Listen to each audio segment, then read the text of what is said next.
अस्सलामुअलैकुम वरहमतुल्लाहि वबरकातुहू। दोस्तों, मैं हूं मोहम्मद बिलाल और आप देख रहे हैं उर्दू बिलाल टीचर। दोस्तों, चलिए चलते हैं वीडियो की जानिब। दोस्तों, सुप्रीम कोर्ट ने पबजी को अनबैन किया है, पर पता नहीं पीटीए को क्या इशू है जो पबजी को नहीं खोल रहे हैं। क्या ये अदलिया की तौहीन नहीं है? उसका हुक्म नहीं माना जा रहा?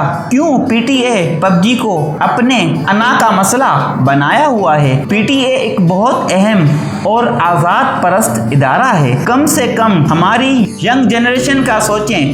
पीटीए का मकसद है पबजी को रजिस्टर्ड करें, जैसे उनको पबजी से टैक्स मिल सके। पीटीए यही इशू बनाए बैठी है। और क्या वजह हो सकती है? पबजी वालों से पीटीए से किस किस्म का डेटा मांगा जा रहा है, ये तो मेरी समझ से बाहर है। पीटीए को चाहिए, आप एक खुद मुख्तियार इदारा हैं और दूसरे इदारे का एहतराम करें, अदलिया के हुक्म की पासदारी करें, पबजी को अनबैन कर दें। जो हमारी यंग चिल्ड्रन पबजी से रोजगार कमा रहे हैं, उनको रोजगार करने दिया जाए। इसमें कौन सा इशू है जो पबजी को अनबैन किया हुआ है?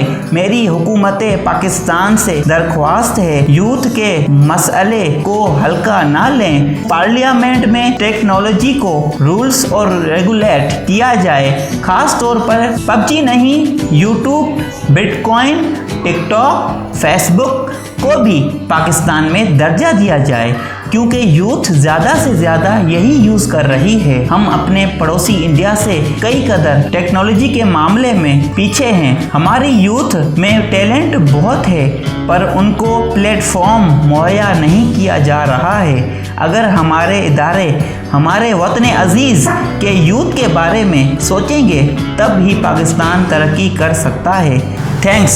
आई होप आपको मेरी वीडियो पसंद आई होगी। अगर वीडियो पसंद आए तो हमारी वीडियो को लाइक करें, शेयर और अच्छे से अच्छा कमेंट भी कर दें। इस वीडियो का यहीं पे इख्तिताम करते हैं। मिलते हैं अगली वीडियो में, तब तक के लिए खुदा हाफिज।